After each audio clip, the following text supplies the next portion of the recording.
अस्सलाम वालेकुम व्यूवर्स। आज मैं आपके साथ बहुत मज़ेदार और टेस्टी सा मैंगो केक बनाने की रेसिपी शेयर करने जा रही हूँ। टी टाइम रेसिपी और बिल्कुल थोड़े से इंग्रेडिएंट के साथ एगलेस केक हम तैयार करेंगे और इसको सिर्फ 1 कप मैदे के साथ हम अच्छा सा मैंगो केक एंजॉय कर सकते हैं। थोड़े से इंग्रेडिएंट्स और झटपट तैयार होने वाला केक है। तो केक बनाने से पहले वो सबसे पहले इसकी प्रिपरेशन कर लेते हैं। बिस्मिल्लाहिर्रहमानिर्रहीम। एक बर्तन को प्रीहीट करने के लिए ये आपके सामने एक सांचा कढ़ाई में रख के मैंने इसको 20 मिनट के लिए छोड़ दिया और साथ ही ये इसका सांचा उसके अंदर मैदे की डस्ट कर ली है मैंने, क्योंकि जब हम पहले से इनको तैयार नहीं करेंगे तो फिर हमारा केक अच्छा नहीं बनेगा, क्योंकि केक का बैटर तैयार करने के बाद उसको बहुत ज़्यादा देर के लिए रखना नहीं होता। तो इसलिए सबसे पहले मैंने कढ़ाई और वो सांचे की प्रिपरेशन की है। और साथ ही आप देख सकते हैं कि 1 प्याली मैंने ये मैंगो के पीसीस करके रखे हुए थे वो डाल लिए अपने जग के अंदर। आधा कप चीनी लिए, बस थोड़े से इंग्रेडिएंट्स, और आधा कप से भी थोड़ा कम ऑयल लिया है मैंने। और आप देख सकते हैं कि सारा बैटर कुल मिला के बस 1 कप बनेगा और इसी से मज़ेदार सा केक हम इंजॉय करेंगे। और अब इसको मैं अच्छा सा ग्राइंड कर लेती हूँ। बहुत स्मूथ सा पेस्ट इसका हमने तैयार करना है। जितना अच्छा हम इसको ग्राइंड करेंगे उतना ही अच्छा सॉफ्ट और मज़ेदार सा केक हमारा तैयार होगा। और आप देख सकते हैं कि अच्छा सा मैंने इसको ग्राइंड कर लिया। बिल्कुल चीनी को डिज़ोल्व कर लेना है इसके अंदर, और ये अच्छे से ग्राइंड हो गया है। अब मैं इसको निकाल लूँगी अपने बाउल के अंदर।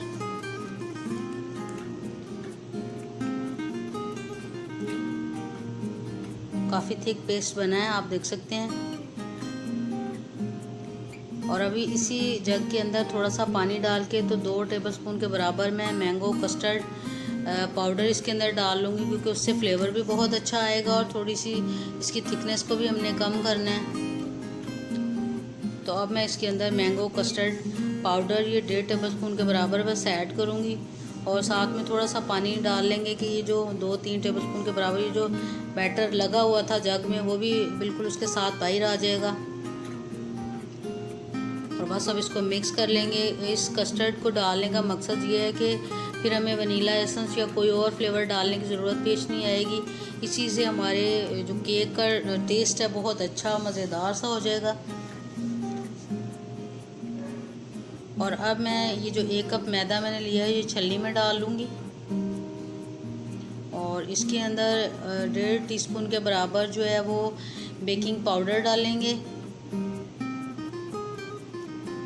और 1/2 टीस्पून से भी थोड़ा सा कम बेकिंग सोडा इसके अंदर मैं डाल रही हूँ। और अब इसको इस तरह छान लेंगे, क्योंकि इस तरह छानने से ये जो बेकिंग पाउडर बेकिंग सोडा बहुत अच्छे से मिक्स हो जाएगा हमारे बैटर के अंदर।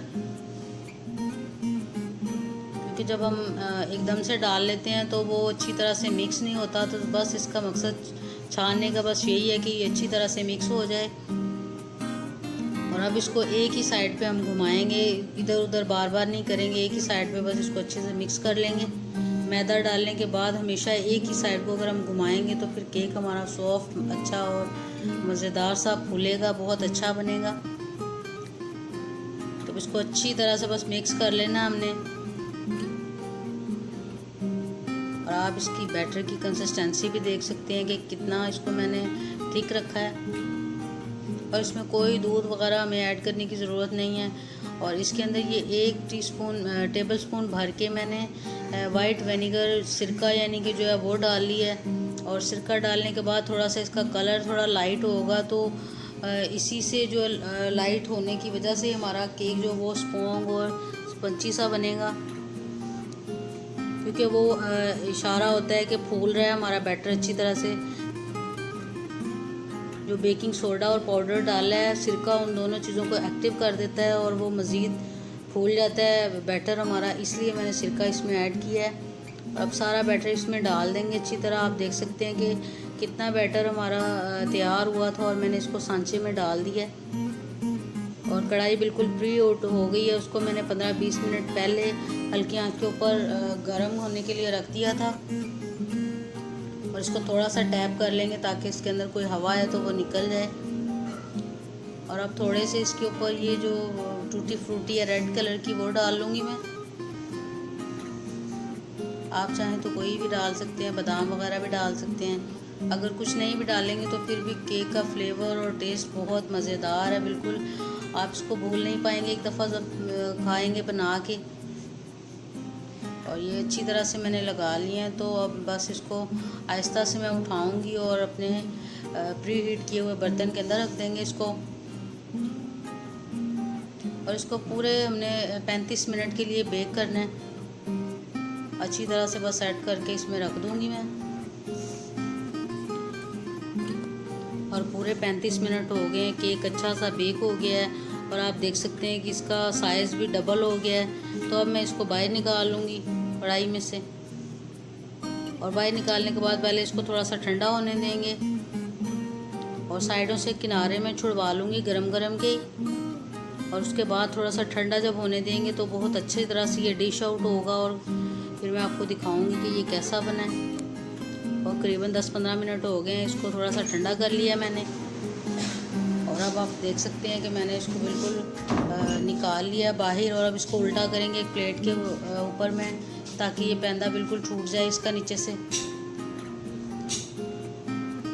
और इस तरह से मैं इसको उलट रही हूँ। थोड़ा सा ऊपर से टैप करेंगे ताकि इसका पैंदा बिल्कुल छूट जाए। और आप देख सकते हैं कि कितना ज़बरदस्त ये नीचे से भी बिल्कुल उसके साथ चिपट नहीं गया, नीचे से भी बिल्कुल अच्छी तरह से बेक हो गया है।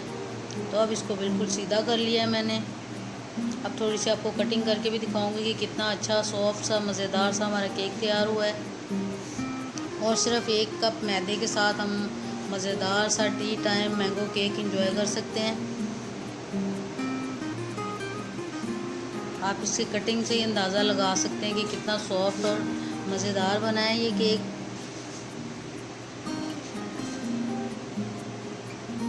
जब आप एक दफ़ा ट्राई करेंगे तो फिर बार बार इसी रेसिपी को ट्राई करेंगे। ये इतना मज़ेदार और टेस्टी है।